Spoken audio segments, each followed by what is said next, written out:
So the previous lesson was on the special segments that we can draw in a triangle. We had like altitude, perpendicular bisector, angle bisector, median. And I told you that we could draw 3 of any of those within one triangle. So today we're going to talk about the different centers of our triangle. If we draw 3 of those special segments, we get what's called concurrent lines. 3 or more lines that intersect at the same point. When we draw all 3 altitudes, or all 3 medians, or all 3 angle bisectors, then they will all intersect in one point. Okay, so here we go. This could be any of those special segments. We'll just say that they are angle bisectors. Okay, we draw all 3 angle bisectors. They are going to intersect at one point. Okay, so we call that point the point of concurrency. The lines are called concurrent lines, all meaning that they intersect at one point. So when that happens, we end up getting a different center for each triangle.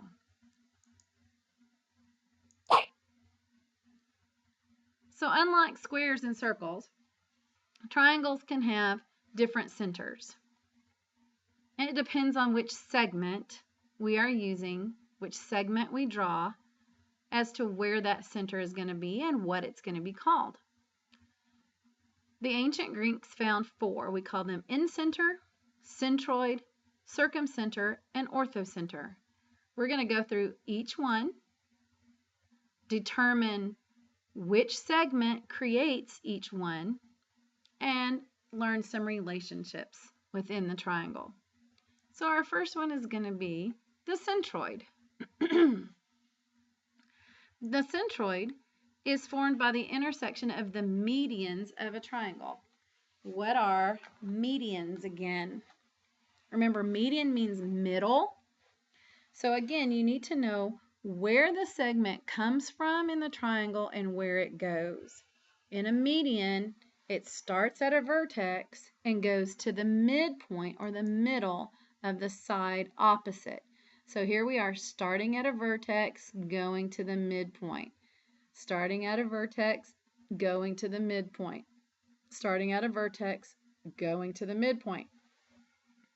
So in this figure, we have all 3 medians drawn, and notice that they intersect at one point. This is called a point of concurrency.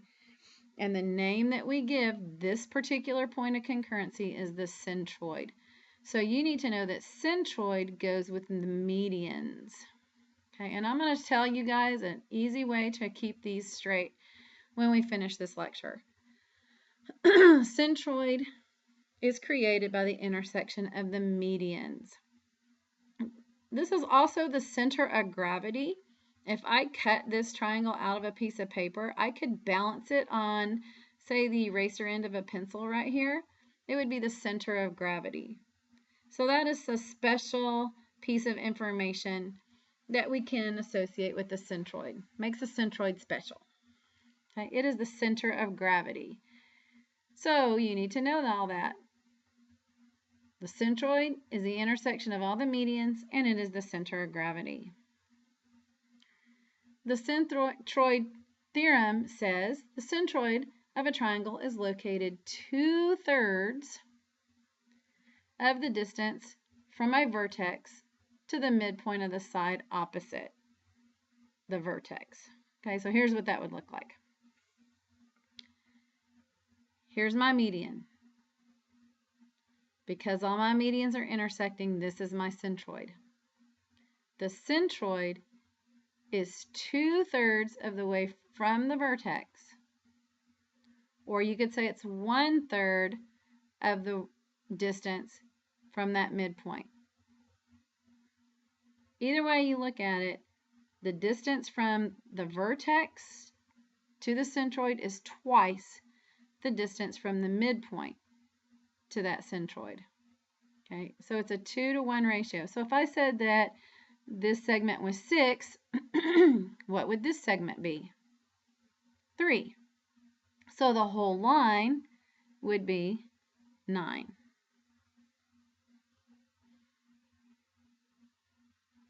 If this segment is, let's see, let's do over here. Let's say this one's 4. What is this part of the segment going to be? It's going to be twice that, which is 8. So what's the whole segment going to be? 12. What if I gave you the whole thing? What if I said this is 15? What are these two parts going to be? Well, I know that they add up to make 15. So 3x equals 15, x equals 5. So this part has to be 5, and this part would be 10. You can double check. Is the 10 twice 5? Yes. Do they add up to make 15? Yes. All right, so we already have several different relationships that you need to know for the centroid. It's the intersection of the medians, it's the center of gravity, and it's 2/3 the distance from the vertex to the midpoint. It splits that median into a 2-to-1 ratio. Okay, that is it for those relationships. Okay, the next one is the circumcenter. Circumcenter. What do you think these line segments are? What does this box mean? It means they're perpendicular. And yeah, we should have put some congruency marks here.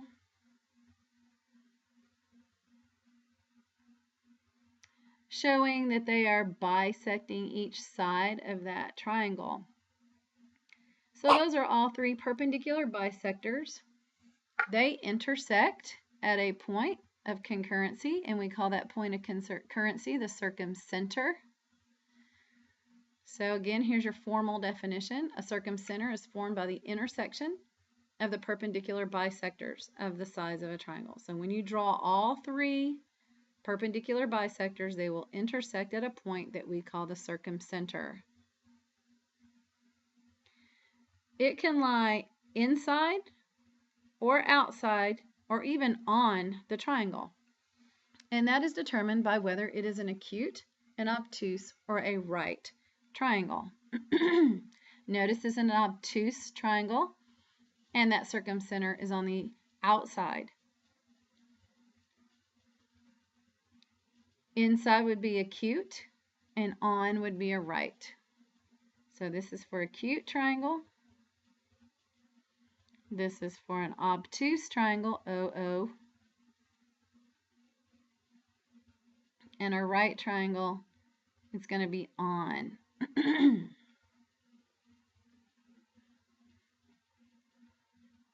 Okay, the theorem that goes along with circumcenter. It is equidistant from the 3 vertices. So again, here's our same picture. The distance from P to A, from P to B, and from P to C are all congruent. So we can use that relationship again to solve for missing parts or unknown parts. So all 3 of those segments would be equal and distant. Okay, so the circumcenter is the point of concurrency for our perpendicular bisectors. It can lie outside the triangle, it can lie on the triangle, it can lie inside the triangle, and it is equidistant from the 3 vertices. So 3 facts that you need to know about circumcenter. The orthocenter. Orthocenter is formed by the intersection of the 3 altitudes. Okay, so orthocenter goes with altitudes. Let's see what that looks like.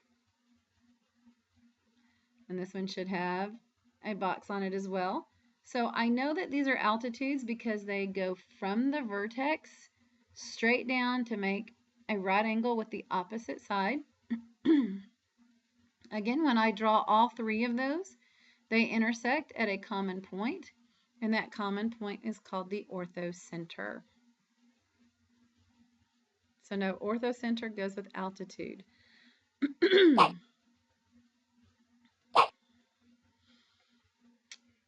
Okay, we have a special line called the Euler line.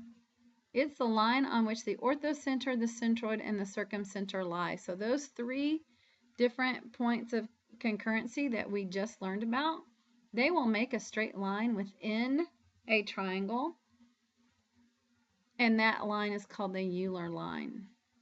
Okay, so just know that these three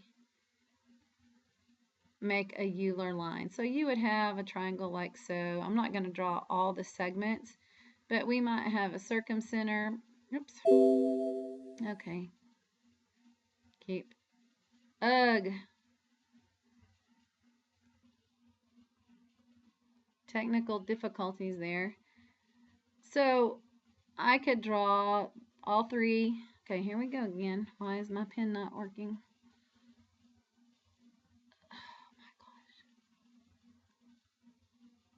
Sorry about that. So here's one. Let's say that's the orthocenter.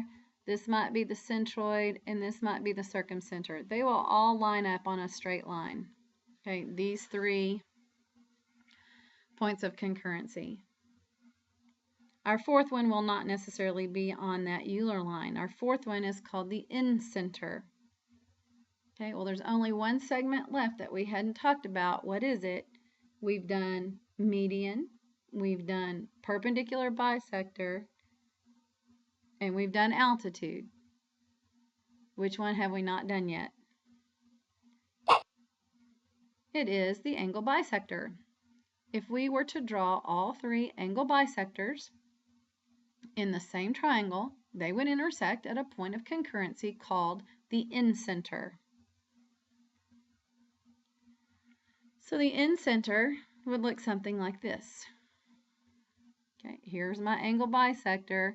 Okay, we can put in, it doesn't show it very well.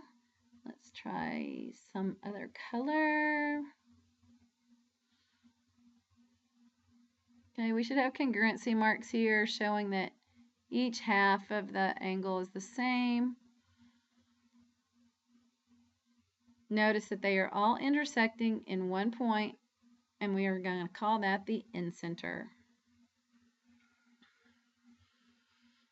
The incenter theorem tells us that the incenter of a triangle is equidistant from each side. Not each vertex, but each side. So this is what it would look like. Here's my incenter. The distance straight, it's going to make a perpendicular line to those three sides. All of those distances are the same. Notice the congruency marks there. So an incenter is equidistant from each side. So here is a chart that helps us keep it straight. But again, I'm going to give you a sentence that'll help us keep it all straight as well. So it just depends on what kind of learner you are. Perpendicular bisectors create circumcenters.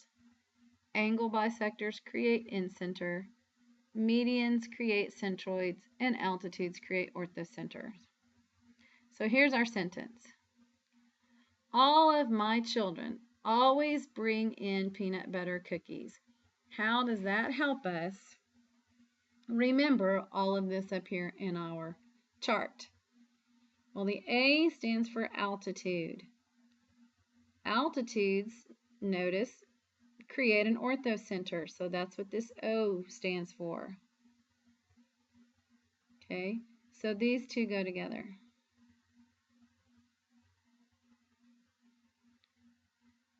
The M, the only M word here is median. If you draw all three medians, they create a centroid. That's what this C is for. So my children stands for median and centroid. So those two go together. A, angle. B, bisector. Okay, so always bring is for angle bisector. What do the angle bisectors create? An incenter, so that's what the I is for here. All right, so those two go together. Peanut butter, perpendicular bisector. So we're just taking the first letter of each word and it's representing one of these terms up here in our chart. So peanut butter represents perpendicular bisector.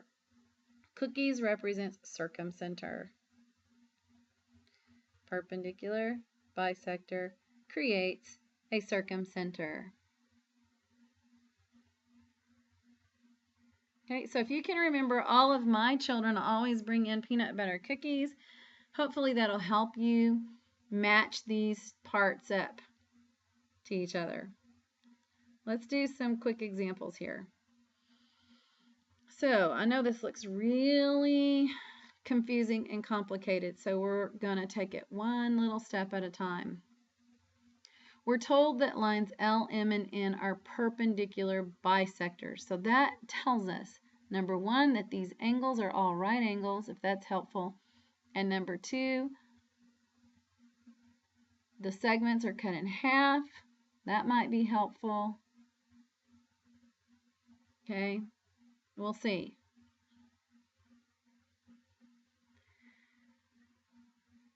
And they meet at T if TQ is 2x, which is marked, PT is 3y minus 1, and TR is 8.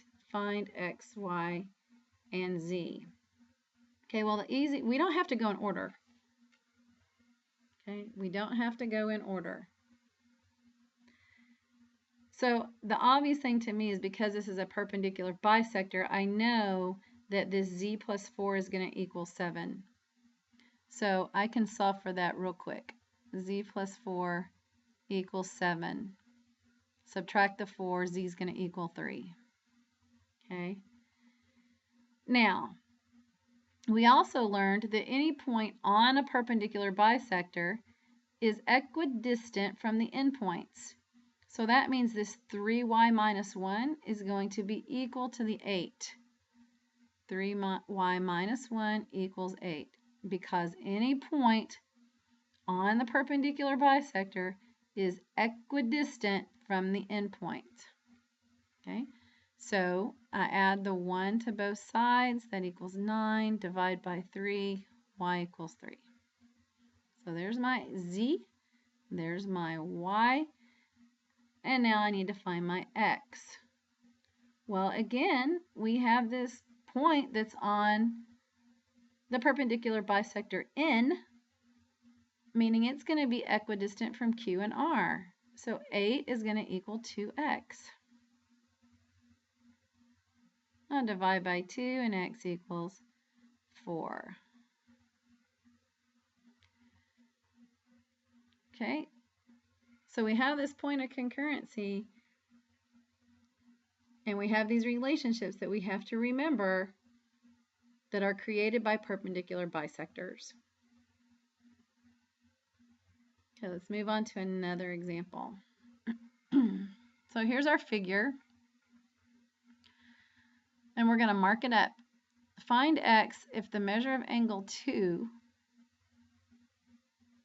and measure of angle 2, if MS is an altitude of this whole triangle, and angle 1 is 3x plus 11, angle 2 is 7x plus 9. So again, let's don't get all bogged down by all those words and letters and what have you. What does altitude mean? It doesn't have to look like an altitude. If they tell us it's an altitude, we can assume the relationships that we've learned. And an altitude, we know, comes from a vertex straight down and makes a right angle. So I know that angle 1 and angle 2 together make 90 degrees. So I'm going to put those two angle measures together. Okay, I'm getting that from up here. Plus angle 2 is 7x plus 9. Together they're going to equal 90 degrees. So I put my x's together. I put my plane numbers together. I set them equal to 90. If I subtract 20 from both sides and then divide by 10, x equals 7. Okay, so that answered the first part of my question, but notice it also said to find the measure of angle 2. Well, angle 2 was this 7x plus 9. So I now have to plug in 7 in place of x.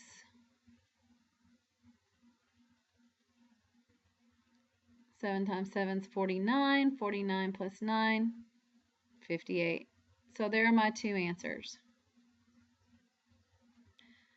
So I had to know the relationship between angle 1 and angle 2. Do not automatically set them equal to each other. Okay, you have to know that sometimes you're going to add them together, set them equal to 90. Let's go on to number 7 here. If MS is a median, okay, so what does that mean? A median goes to the midpoint, which cuts it into 2 equal parts. QS is 3a minus 14. So, whoops, 3a minus 14. Let's go on and write that in. SN is 2a plus 1. And the measure of angle MSQ is 7a plus 1. Find the value of a.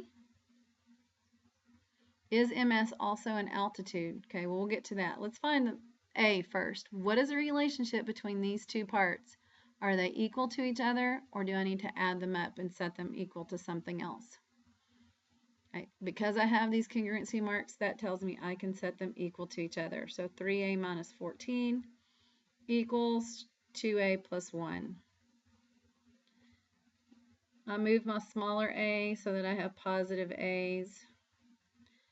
You can put 1a. You don't have to put the 1, remember. Add 14 to both sides.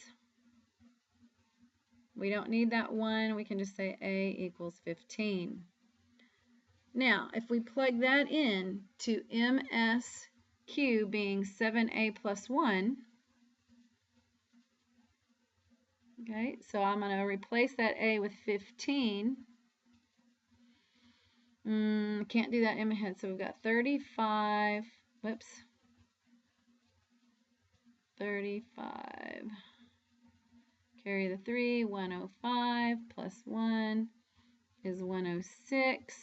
So they want to know, is MS an altitude? What would the measure of this angle have to be in order for that to be an altitude? It would need to be 90 degrees. Is it 90? No. So is it an altitude? No. Explain. It isn't 90 degrees. Okay. Using the information, the relationships that we have learned, you need to be able to solve for unknowns. Okay, so know all 4 special segments in the triangle. Know what point of concurrency that they create when you draw 3 of them in one triangle. And then know the relationships that are created when you do that and be able to use them.